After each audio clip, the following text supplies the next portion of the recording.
Regardless of whether you're one of those diehards who's first in line at the Apple Store, it always seems to feel like no matter what kind of mobile technology that you have in your pocket, it quickly becomes yesterday's news.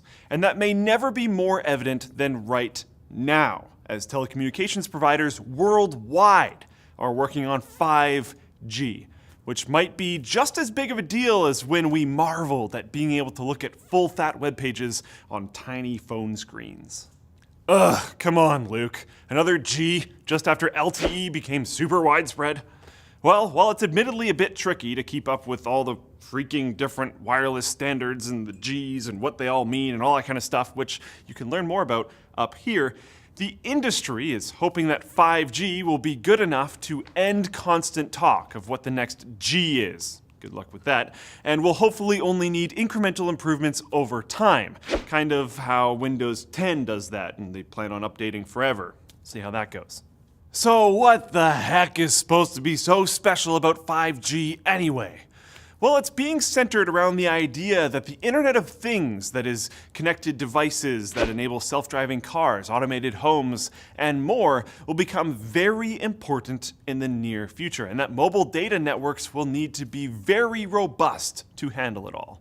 With wearables, appliances, vehicles, mobile AR and VR devices, and so on, expected to push so much traffic through mobile data networks, with some devices needing as many as multiple gigabytes per second, we will need not only faster overall speeds, but also lower latency.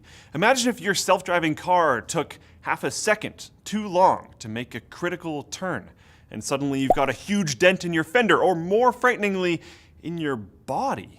5G, however, is not only aiming to reduce latency to as low as 1 millisecond to allow real-time operation of important devices, it also boasts a theoretical maximum speed of 20 gigabits per second, way faster than the quickest LTE networks today, or even Google Fiber connections.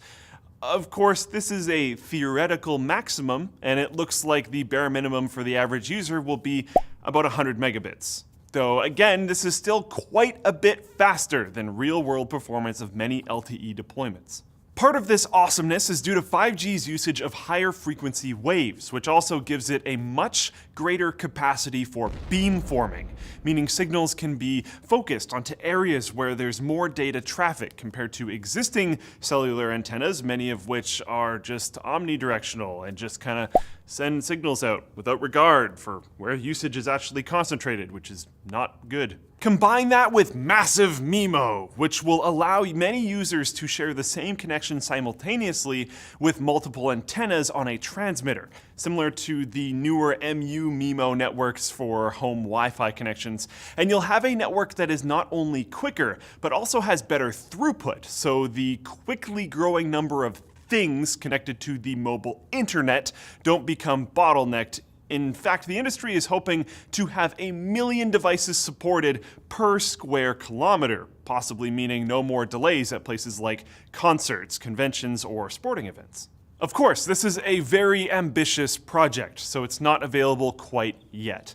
Current projections have 5G hitting the market sometime in 2019, with it becoming widespread around 2025.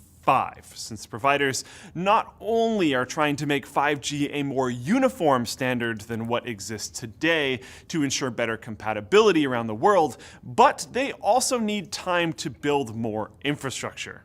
That infrastructure would include signal boosters, since 5G's shorter wavelength means it's more prone to signal degradation across great distances. But even though most of us will have to wait a while to experience 5G, trials are already underway in a few places in the United States, and small-scale deployments are expected at the 2018 and 2020 Olympics to give attendees an early look at the tech before it reaches the mainstream.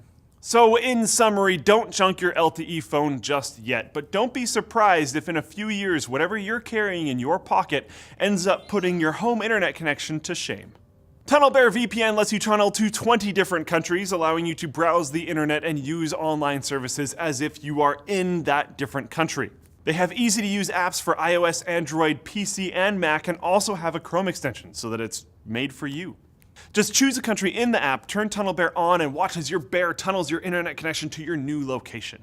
When When you turn TunnelBear on, two things happen. Your connection gets encrypted with AES 256-bit encryption, and your public IP address gets switched, so you can show up as if you're in said different country. They also have a top-rated privacy policy and do not log user activity.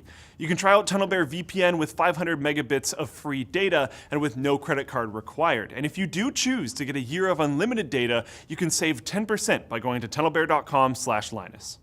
All right, guys, if you liked it, like it. If you disliked it, dislike it. Check out channel Super Fun, because soon I'm going to be on there, actually, which I haven't really been on there much lately. And also, don't forget to subscribe and follow, because those are good things to do.